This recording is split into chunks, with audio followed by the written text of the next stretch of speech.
This is Heart to Heart Messages with Anna Jinja Kees. I'm an international adoptee who grew up in America's heartland. After leaving and returning to my home state, I have come to believe that we all experience adoption in our lives. We actively choose people, values, and experiences that define who we are in this world. And so it is my hope that together we can create a world where everyone has a loving adoption experience with our stories and messages that connect us to the belief that all people have intrinsic value. Now, our guest today is David Bynum, who was born, guys, and adopted at birth in Columbus, Ohio. He is a married father of 3 and grandfather of 6. He's a busy guy, he and his wife. He is a U.S. Army veteran and retired correctional officer. I will not get in trouble, hopefully. And David recently retired from coaching high school football at Reynoldsburg High School due to COVID-19, stupid COVID-19. So David and his wife Marie own By Damn Multimedia. They have an amazing love story. We probably won't get to it. That'll be another show. And how they started this multimedia enterprise, well, that's another radio show, my friends, as well. So this is the parent company to star107fm.com, an online radio station that has a global presence. His company recently produced his latest award-winning documentary release, From a Place of Love, My Adoption Journey, which is gaining national attention in the adoption and foster community, which I found him through LinkedIn, and I said, I definitely want David Bynum on the show. Now, David enjoys traveling, boating, fishing, and spending time with family. And he's a really awesome guy, and I can't wait to talk more about his story. So welcome, David. And as you introduce yourself, would you share what you consider your best coaching tip that you gave to your players before you retired? Oh, well, thank you for having me, Ann. I've looked forward to this since we connected over the summer. My name is David Bynum, and as Anna told you earlier, I was born in Columbus, Ohio, and adopted at birth. This was an arranged adoption. So I was in an incubator for 5 days and then came straight home with my parents. So I was very, very fortunate that way. And I guess the biggest tip that I gave my players before I retired was the fact that a lot of them were fortunate enough to go on to college.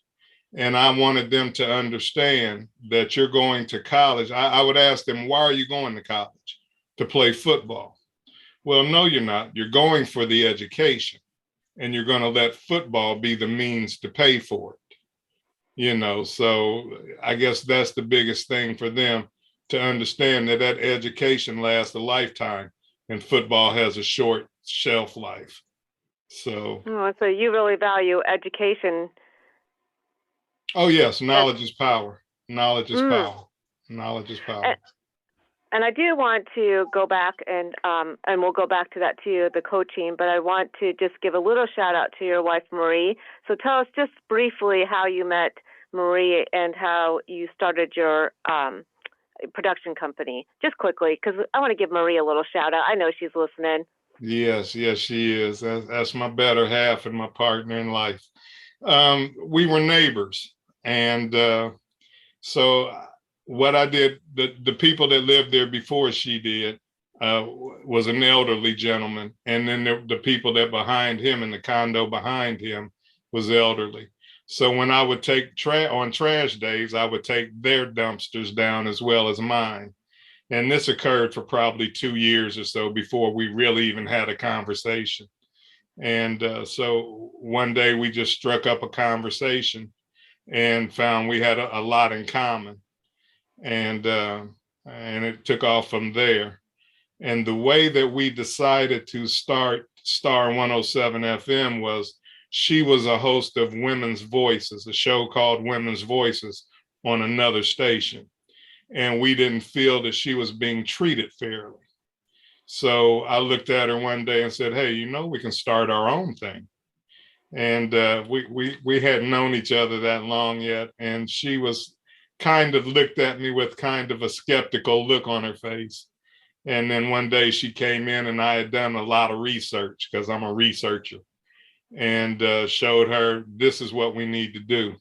And together we put our heads together, formulated our plan, and in 2013 started our radio station, and we've been on the air every day since. So yeah, I love that. Thank you for sharing that with us. And I just wanted to give our listeners just a little bit of information about your love story and who you are as a coach, and before we get into your story. So we're going to start, though. We're going to go back because we talked about your love life and your relationship now, and what you did for your football players. But we're going to go back to the beginning of your story, and we're going to talk about Corey and Nell. So tell us about their story and who they are. Well, my parents were originally Coy and Nell Bynum were my adoptive parents. They were both born and raised in North Carolina. My father, first my mother moved up here and stayed with her aunt.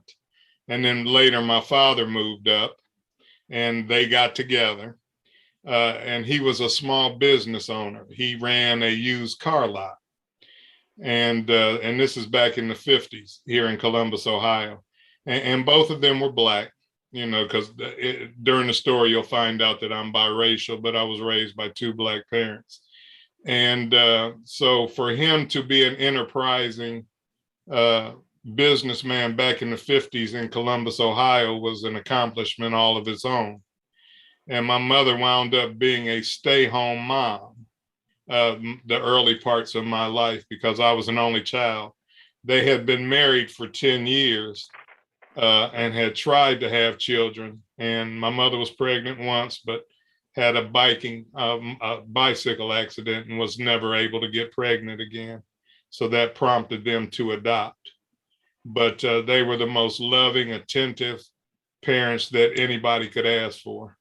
And for me, adoption was never an issue, wasn't something I dwelled on because I felt so much love and felt so natural with them. And my mother and I look alike. She's a very fair complected woman as well. And so it was never a thing about fitting in or not looking like, or so, my life was just as normal as the guys next door. So I was very blessed and very fortunate to have Coy and Nell Bynum as my parents.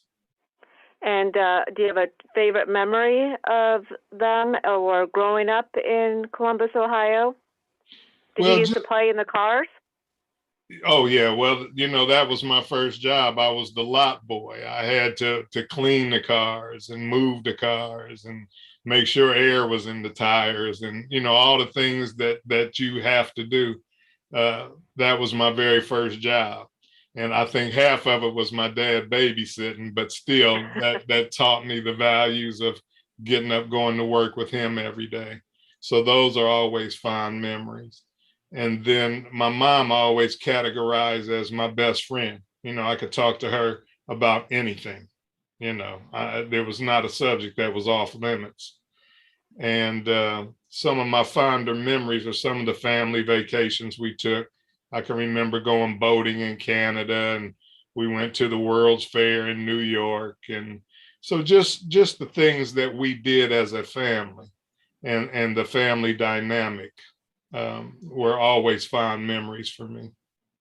Yeah, it sounds like you had amazing parents where your dad is teaching you responsibility and about hard work, and your mom is there whenever you needed her to talk about anything. Those are amazing parents, what any kid would hope for. Correct. Yeah. That's what I said. I was very blessed. I've been, my whole life, I've been a blessed man. I've been a blessed man. Mm-hmm. And so did they tell you from the very beginning, David, that you were adopted? How did you know that you were adopted?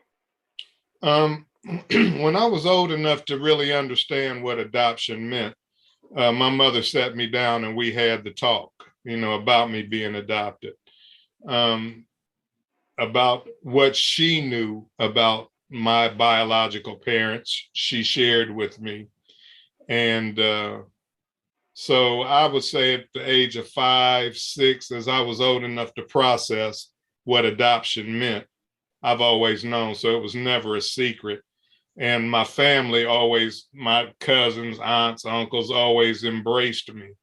I never felt different. I never felt as if, oh, they're not your real, but it was just always that harmonious family support system. So, but to answer your question, I was probably 5 or 6 when she sat me down, when the both of them actually sat me down and explained to me that I was adopted and what adoption meant. So in that conversation, they're like you're seated at the table or in the living room. Do you remember where you were when you had that conversation? Actually, it's strange enough that I do.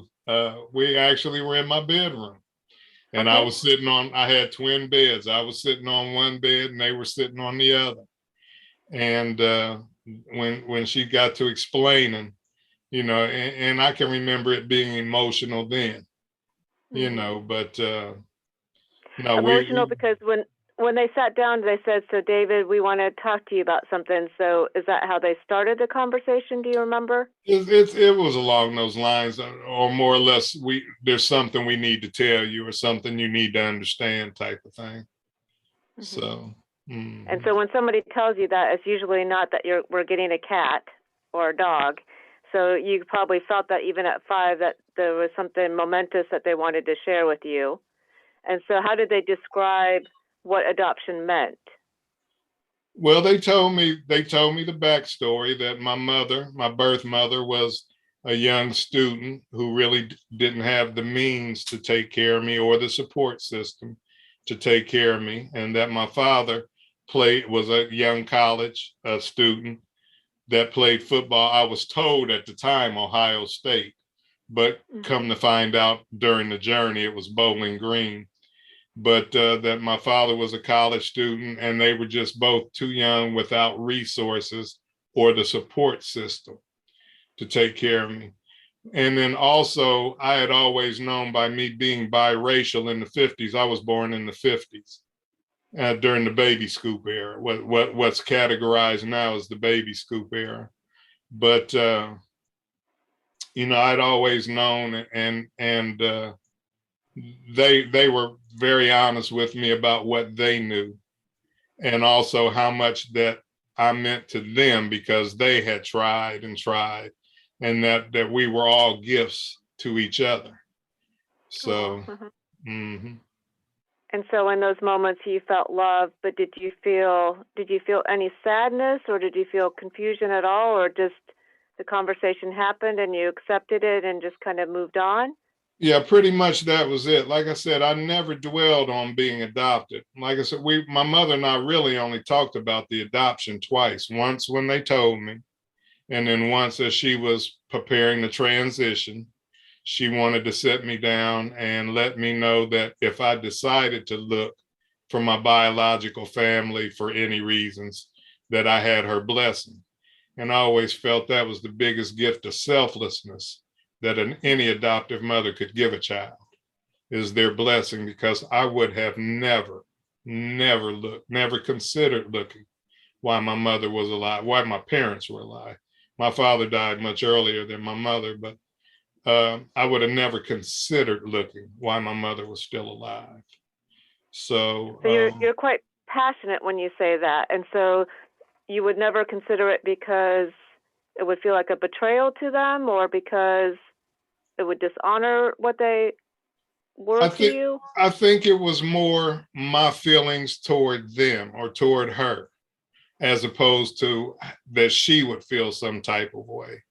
Because my mother was very blunt, very honest, very open person, very giving person. So I think if I would have expressed, even at an earlier age, maybe let's say a teenager or still an adolescent, that I wanted to know, chances are, I mean, I can't speak for her, but chances are she would have been accommodating. But it's just my life was so normal, and the way that I was raised, I never felt like I was missing anything, or never really had the desire. Now, as a lot of adoptees, and I've learned after speaking with a lot of adoptees since I've been on my journey, so everybody doesn't wonder. There's some people that don't want to know, don't wonder, happy where they're at. It's not an issue. I think there were certain points in my life where the wonder came in my mind, who the biologicals were they rich, were they famous, were they actors, were they athletes, but you kind of wonder. But as quick as those thoughts came in, they were fleeting and they left as quick as they came. So it was never really an issue or something I felt the urge to do to find my biological family at that point in my life. So you never felt like anything was missing? No, I had everything that any child could want. Not any adoptive child, any child could want, So. Yes. And I think kids, I always tell the story. So I never had an urge to find my biological parents, but I used it once because my mom wouldn't let me go on a sleepover. And I said, well, I think that my real mom would have let me go to the sleepover. And I tell this story because my mom said, I am your real mother and you're really grounded. And I really was. Right.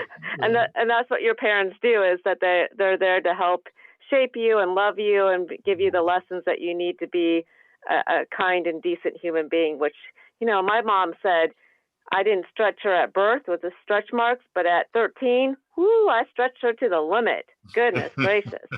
Well, I think we all do when we hit those teenage years. Yes.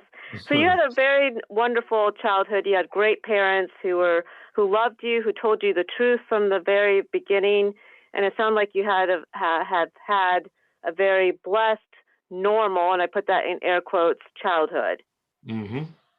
It was. So, go ahead. And the fact that I looked exactly, well, I won't say exactly, but I looked strikingly resemblance to my mother, to where, if you didn't know better. So for people that didn't know the story until it came out here recently, they always thought my adoptive mother was my birth mother, because that's how much we looked alike. It's so funny, when I told my wife, Marie, in the early stages of our courting, that I was adopted, she looked at my mother's picture and looked at me, and her first thought was, why would he say something like that? That's not, he looks just like this. Like, why would?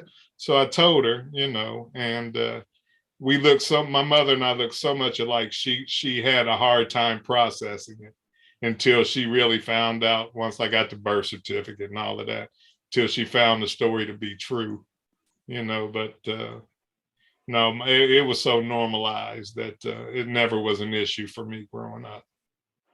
Yeah, so what I'm hearing from this too, and for those that are listening, is for those adopted parents, it sounds like the advice is that just have that honest discussion as soon as your child is ready to have that, because if you conceal that truth and that and not knowing is probably worse. And so I think that your parents did it right. Mm-hmm. I agree, and that's the stance I take as well. I mean, it's an individual choice, because circumstances are different. You may not want the child to know what their true circumstances was, whether it was something negative or something positive. But I believe that you should be honest with the kids and let them know they're adopted. Since I've been on this journey and in the support groups and talking to different people, I've found people that have been late discovery adoptees, and they found out that the parents and the siblings they thought were theirs really weren't, and it shook them to their foundation. So I think that I would rather know as a young person than to think that I've lived for 40 some years under these circumstances, only to find out these aren't the true circumstances. So I agree with you. I think that it's best to let the children know, given the situation. I do think everything is a little different. Every case is a little different, but generally, and I'll generally speak, I think it's best to let the children know. Very well said. I think too, the individualized, every circumstance is different, and so sometimes you have to not do the same thing in every single situation. But I also think getting maybe some help and facilitating those conversations to make sure that you're not doing more harm than good too. Correct. Yeah. Mm-hmm. So because adoption can be a great thing, but it also can scar you if it's not handled properly. My case, I was very blessed, very fortunate, and I thrived out of it. But like I said, I've heard stories from other adoptees where, you know, they didn't have the rosy outcome, or they felt like the redhead stepchild, or the, you know, so I think it can be a good thing if handled properly, but I think it can scar you for life if it's not, you know. Yeah, I think that's interesting. The thing that what I was thinking about when you were telling me Marie's reaction to you saying that you were adopted, and that she was like, no, that's not truth.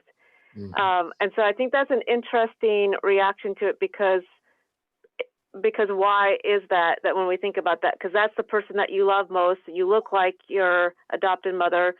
You trust and you love her. And then to say you're adopted, sometimes we're going to talk about this a little bit more, about the stigma of adoption just in general, which means what when it comes to stigma? That you don't belong, that it's not the truth, that you're not part of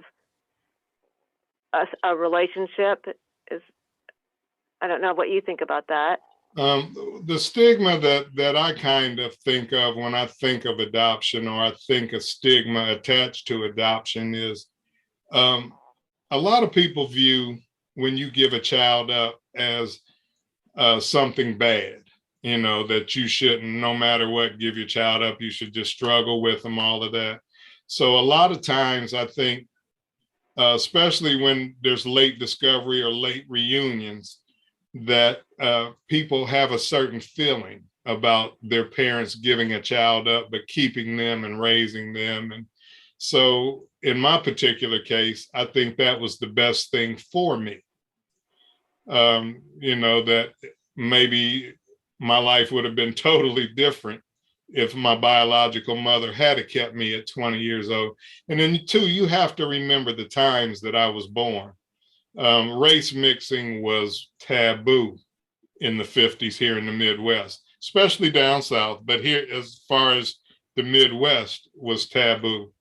And then also the advice that was given to unwed mothers during that time was to give their children up for adoption. So understanding the times, and that played as much of a role, and that and the fact that I was biracial played a big factor in my adoption. So I think there's stigma attached to that as well, that people need to overcome, you know. So I think the stigma just kind of is your view on adoption, how you view adoption. Right. And I think what you were saying too earlier when you were talking about adoption can be a beautiful, amazing thing, or it can be a tragic and trauma-inducing event as well, an experience. But I think that your story is, when we haven't even got to the heart of what's going on, the most amazing parts of what we have to talk about. So what we're going to do is we're going to take a music break. And if you're just joining us, you're listening to Heart to Heart Messages with our guest, David Bynum. And in this little music break, David, I think that you're not going to know what this song is. It's going to be a complete mystery to you. Okay. No, that's not the truth. So we'll talk more about why it's not such a mystery after we come back and listen to this music break.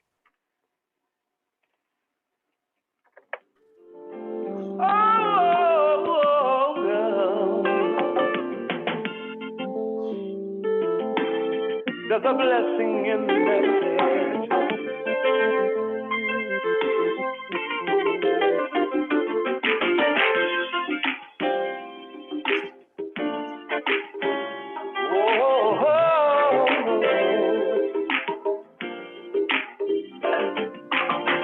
Don't touch that dial.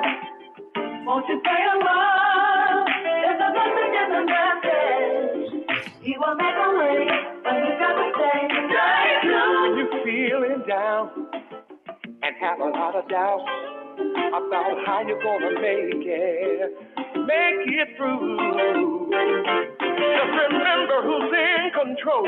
You might turn on your radio to hear the blessing in the message. He has one just for you.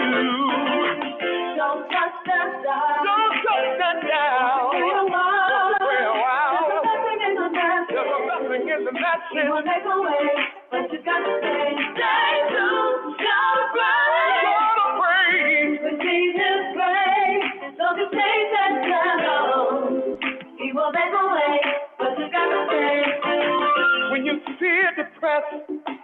have a lot of stress, and it seems like nothing in your life is going right for you. Just call in your request, and he will do the rest.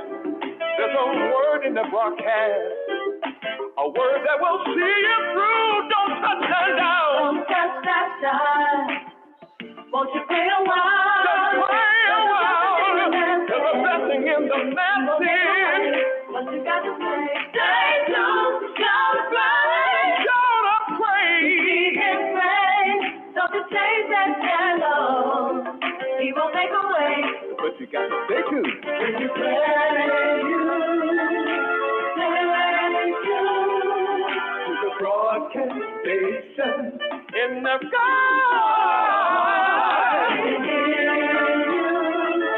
And we want you. Just make a dedication anytime, morning, noon, or night.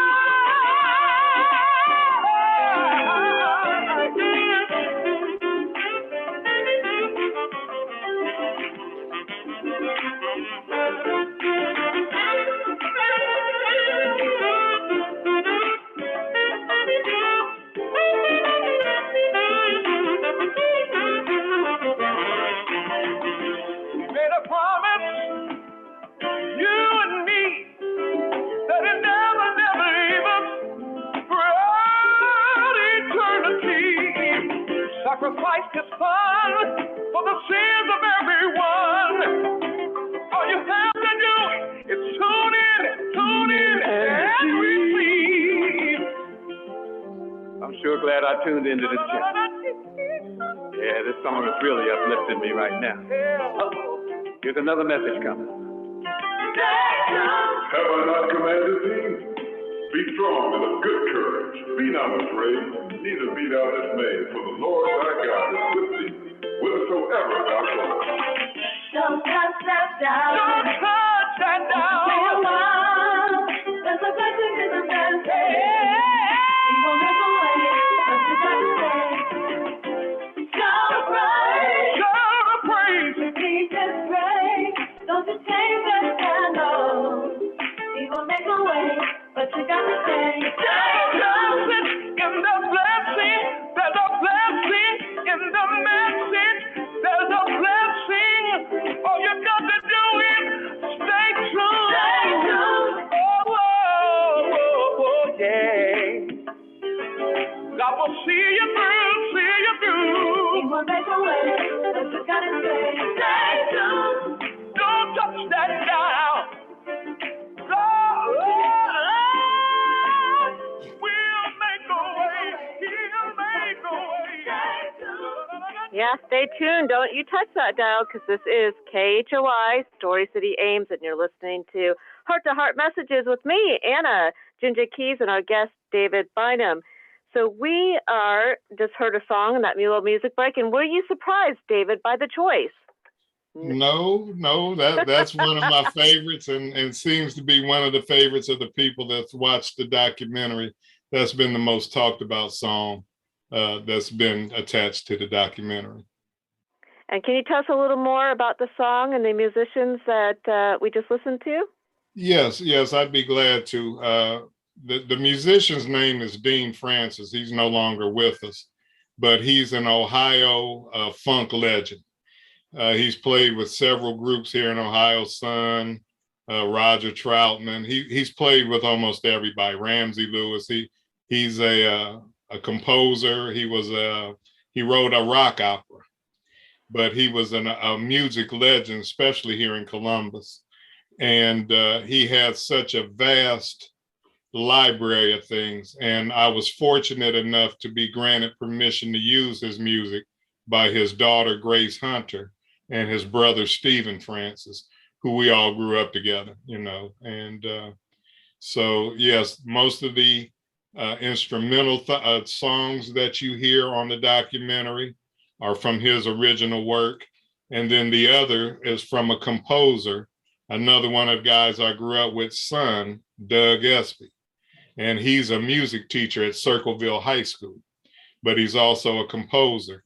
And he originally scored the documentary.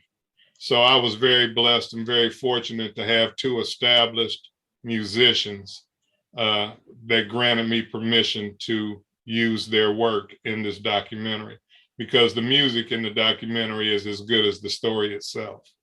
So Absolutely. Yes, definitely. And so I watched the documentary, and tell us again the name of the documentary for our listeners. The documentary is named From a Place of Love, My Adoption Journey. Yes, and your adoption journey started with your loving parents, as we heard from the break, and a great childhood. But let's talk about what led you to find your birth family, your biological family. So what happens? You were told twice about being adopted, and the second time happens when? My mother had a prolonged battle with cancer. And in 1999, as she was preparing to transition, I hate calling it deathbed, but we had a talk for the second time about the adoption. And as I stated earlier, she gave me her permission for me not to feel some type of way, or not to feel guilty, or as if I was ungrateful, or whatever thoughts may have come across my mind at that time. And so for 2 years, I didn't do anything. I was still grieving for my mother and trying to adapt to losing my best friend, my support system, my safety net, my everything.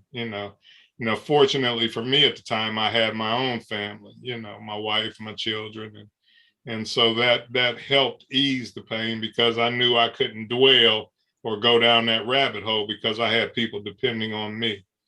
So after a couple of years, I decided to go get my original birth certificate.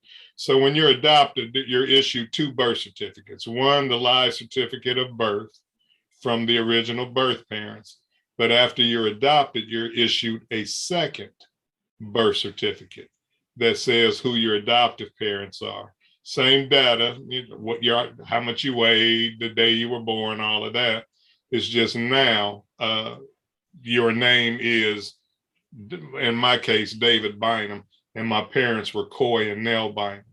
Where on my original birth certificate, and a lot of people to use adoption terms call it OBC, original birth certificate, had me listed as Baby Evans. So once I got that, I had a buddy who was able to track down, because on that birth certificate was the birth mother's date of birth, her name, all of that. He was able to track down where she lived and called me back and said, this is a good address. She lives there now. So my wife at the time and I pulled in front of her apartment building. And when that moment of truth came for me to decide whether I was going to leave a note on the door, knock on the door, try to reach out, I think all my childhood fears came flooding back, because the thought and the fear of rejection for adoptees also is real. And like I said, by no means am I trying to speak for every adoptee, but I've talked to quite a few since I've been on my journey. And that fear of rejection is real and seems to be a common thread through a lot of adoptees. So when that moment of truth came, I pulled off, and I just lost my nerve and didn't go through with it. So 17 years later, I saw the age of 60 on the horizon. And if I knew then, I needed medical history, because I was starting to have some of the medical issues that are just naturally associated with aging. And anytime a doctor would ask, do you have a family history of this, a family history of that? I wasn't able to tell them, I don't know, I was adopted. And then also for my child, for my daughter Joanna, to give her some history. So that played a factor. And then also, as we all know, tomorrow's not promised. And so I said, if I was ever going to find out who I truly was, where my true roots were, and where I truly came from, it had to be now or never, because if I was turning 60, that meant my adoptive parents were 20 years older than that.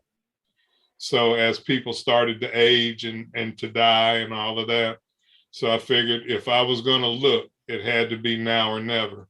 So that was the final push that prompted me to see the search through this time, you know. And so did you find Adoption Network? So when you decided that you were going to pursue this 17 years later, did you decide to go ahead and get some support first? How did you come to find the Adoption Network?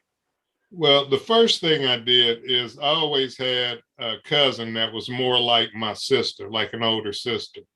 And she's in the documentary. Matter of fact, she's the first face you see on the documentary.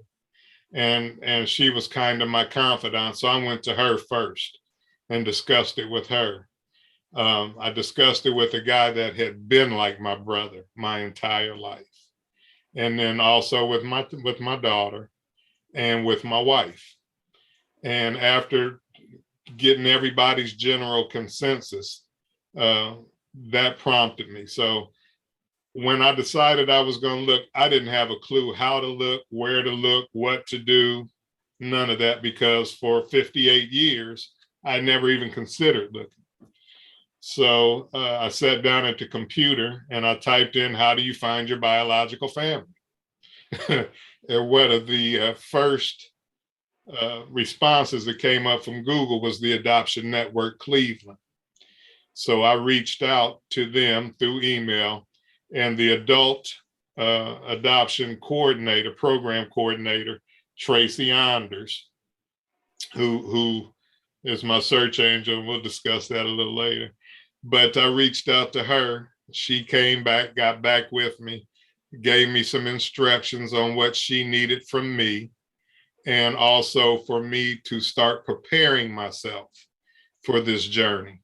Because now, like I said, I've buried 3 parents. My mom remarried and her husband passed, my father and my mother. So I've buried 3 parents. I've buried my oldest child. So those are all emotional events.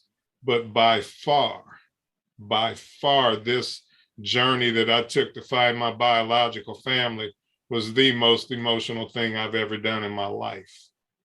You know, so Tracy helped me to prepare for the things that may pop up along the way.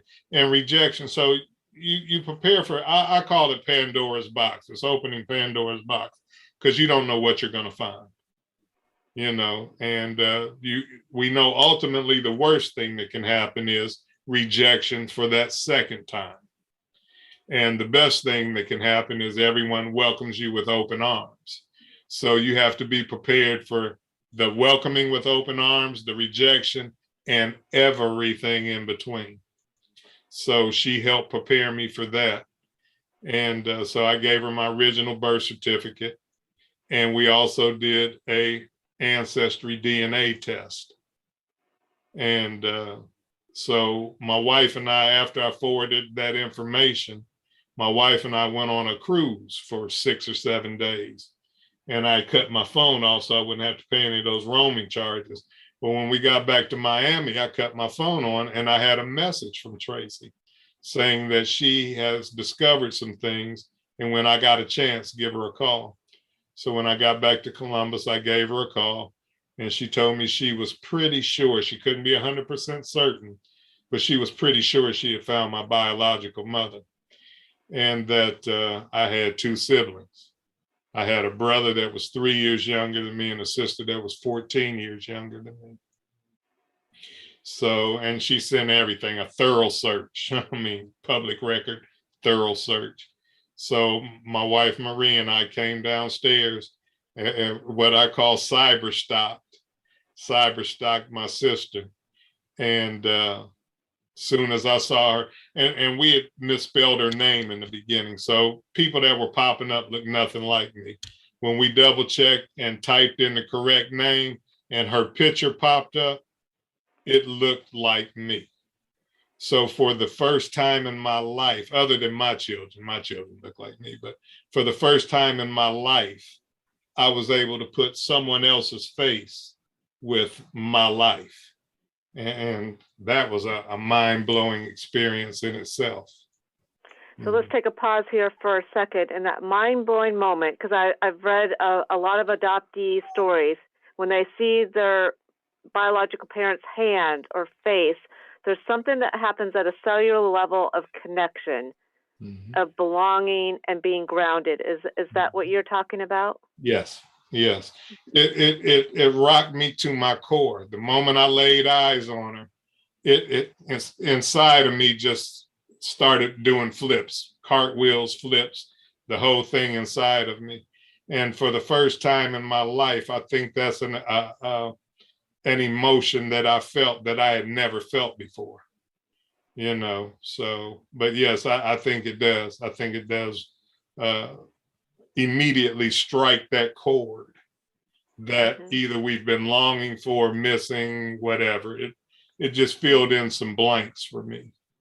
Wow, that's a moment. And I do want to go back, especially for those that are adoptees that are thinking about finding their biological family. So Tracy, you've called her a search angel, and we'll talk a little bit more about that. But the preparation for what is going to happen when you get closer to opening that Pandora's box.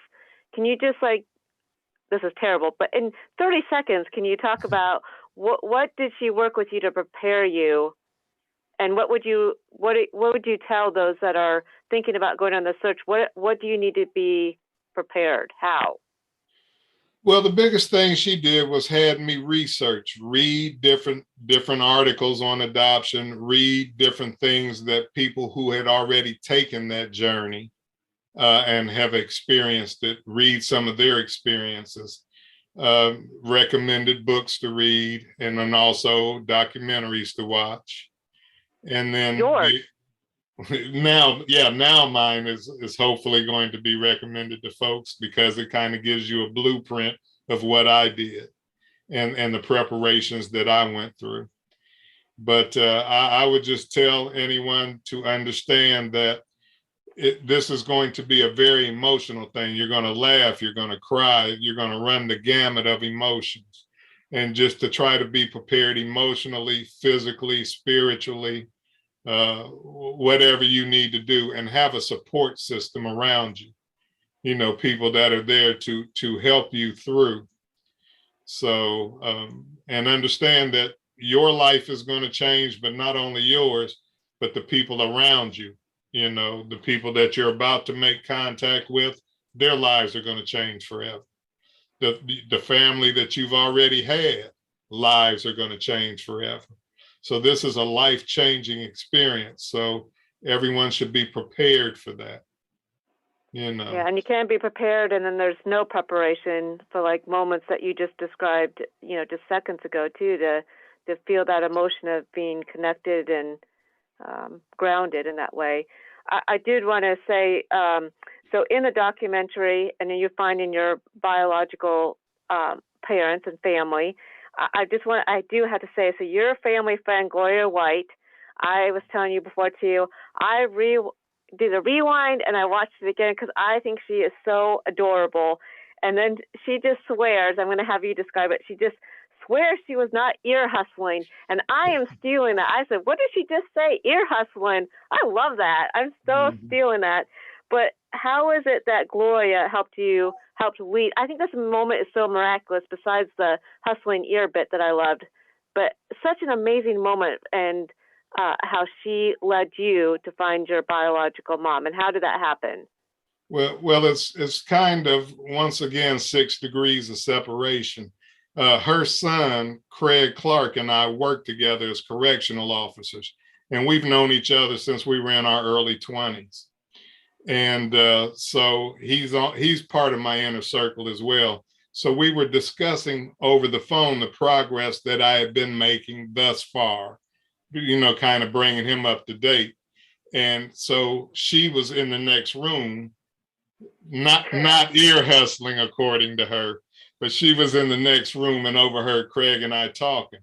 And she said it took her back to a situation in high school where she knew of a young white girl who that situation was the same situation. and she told Craig to ask me what my birth mother's name was. When I told him, she said, "That's the coolest white girl I ever met in my life. She was part of our group. I knew her. I knew of her. I knew when she was pregnant, blah, blah, blah." And then another coincidence out of that, also Sybil Johnson, the lady that brought my biological mother into the group, I worked with, and she was like my work mother. So once again, she knew the story, but just didn't know that I was the child that Linda was carrying. So it was 6 degrees of separation right off the bat. But yeah, Gloria White is a hoot. Miss White's a hoot. I love her to death. When you see her, you give her a hug for me. She's adorable. She is adorable, as my nieces say. So then let's talk about the story of your biological parents, how they met, and what their story was. Well, they met in high school. And, like I said, once again, you have to kind of date ourselves back to the 50s where interracial relationships were taboo. They were frowned upon. Now they happened, but you had to be very discreet about it. So they couldn't openly show affection. They couldn't openly do a lot of things, together. But one story that the aunt tells and the biological dad's sister tells in the documentary is that my birth father was an outstanding athlete, and he let my birth mother wear his Letterman sweater. So in the 50s, now think back to the 50s, how those symbols and those type of things, what they represented. So just hearing that story alone kind of lets you know of their relationship, an interracial relationship where he allowed her to wear his Letterman sweater in public. So that kind of lets you know where they stood. And where did they stand? Well, they were young, and they had feelings for each other because this relationship went on from high school through his first year or second year of college. So it wasn't an overnight thing, but they just, during the times, were not allowed to be together. And then also his mother was protecting her son, and her parents were protecting her. So everyone thought they were doing the right things for their children at the time. And also you have to remember, in the 50s, the legal age wasn't until you were 21. It's not 18 like today.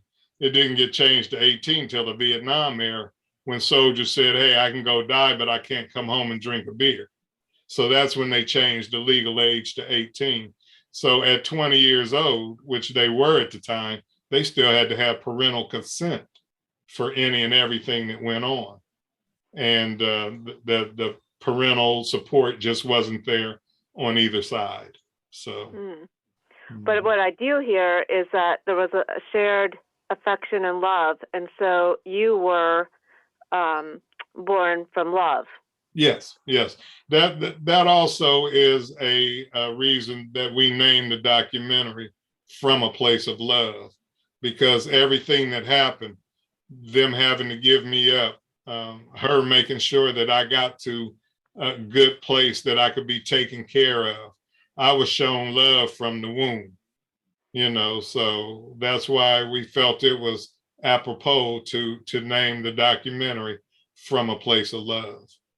So. Yeah, and we could feel that from the very beginning with the opening question and just our introduction, is that I think your life is defined by love. And I just think that we can all learn a lot from you, especially those that are taking this venture and thinking about, should I do this? But you do it in a very honest way of being able to prepare yourself to go through the amount of loss that you have with your parents and your child, and have this be the most emotional experience of your life. That says a lot. Mm-hmm. Yeah, it does. And once again, I just want people to understand that this is a life-altering thing. And So if you're willing to take the journey and you just want to know and you're willing to take the journey, whether you're adoptive parents helping your child, whether you're a birth parent who decides to search for their child, or whether you're an adoptee searching, this kind of gives you the blueprint, and I address it to all of them. I try to let everybody know at least my viewpoints of it. You know, I can't speak for everybody, nor would I try to speak for every adoptee. But normally there's that one line that kind of runs through us all, you know, that one common thread that we all share. So. And that yeah. common thread is? The wanting to know, you know, I'm not, then everybody doesn't. So I'm not going to speak for everybody, but most adoptees do want to know who their roots are, where you came from, you know, who my parents were, where my lineage is. So, and I know that was my case anyway. And that medical history, just from a practical point of view too, is an important factor in that. So you find out your parents, their story, their names, and then what happens? And what is it like being introduced to your biological family? Well, unfortunately, both of my parents were deceased once I made contact. So I later found out that I had 4. So all my life, I thought that I was an only child. I grew up as an only child, no brothers, no sisters, only to find out that I'm the oldest of 5. So I guess the biggest thing was, how was I going to reach out and make contact? And I'm just that direct person who just takes the straight line. I don't beat around the bush. I'm that direct person. So I actually rode up to my sister's on the maternal side, my sister's house, and her husband just happened to be getting out of his truck as I was pulling up. So during my little investigation, I found out that her husband's first cousin is a guy that I've known for 40 years. So I called him to find out, hey man, what do you think I should do? And he told me, man, you should go up there today. They're good people. They're loving people. They're warm people. Go today. And that's what I wound up doing, going up there that day and talked to her husband. And he's the one that broke the news to my sister. So she reached out the next day and we got together. Maybe a week later, we gave each other time to process. Plus she had to tell our brother, you know, because nobody had known anything. You know, no parents had told the children anything. So, you know, everybody needed a little time to process, because that's when the fog starts. And to use another adoption term, you go into what we call the fog. And sometimes you come out quickly. Sometimes it takes you a while to come out of the fog. But everybody welcomed me with open arms, you know, and it doesn't hurt the fact that my 2 siblings on my mother's side and I all look just alike. My brother looks just like me, only I was bigger, you know. Yeah, and my sister, you can tell, is our sister, you know, because she looks like the both of us. We all look alike. And so that made it easier as well. Yeah, and so we were talking a little bit before the show about, you know, like you're saying, it changes the lives of others.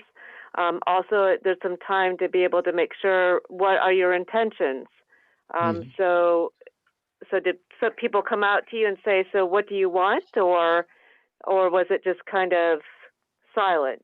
No, I made it clear from the start, because it was that way when we got the results back from Ancestry DNA as well. And when I reached out to my paternal side, to my paternal sisters. But no, I made it quite clear to everyone that I wasn't out for anything but knowledge. I wanted to know who I was, where I came from, who my parents were, all of that. There was no monetary or you know, goods or possessions that I was after. I was seeking knowledge of who I was and where I came from. So I made it quite clear to everybody that I wanted nothing but knowledge. And if we could start a relationship, that would be beautiful. But if they didn't want to, I was prepared for that as well, because I knew that also would be a possibility, that they would go, you know what? No, we don't believe this. No, we don't want to do this. No, we don't, you know. So, but everybody was open arms on the maternal side, right off the rip, right from the jump.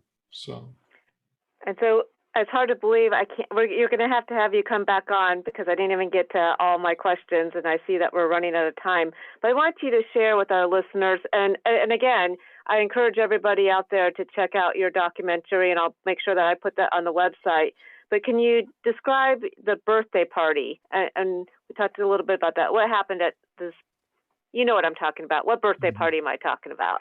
So on my 60th birthday, I had every branch of my family tree represented at that party. They threw me a big birthday party. And I had my wife's family, my in-laws came in from all over the country.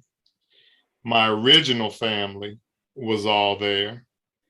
My maternal side, my brother, sister, their kids, their friends were there. And then also on my paternal side, my aunts, my birth father's sisters, who are elderly, you know, they're older too. They came in. I had cousins come in. I had everybody. So it's very rare that you see everyone together in one place at the same time. And the only common thread that everybody at that party had was me. So that was very, very emotional for me as well. But it also, like I told him during the documentary, and I told him at the party, I hope everybody gets to experience the love I felt at that moment, you know. So it was very special, something I'll never forget.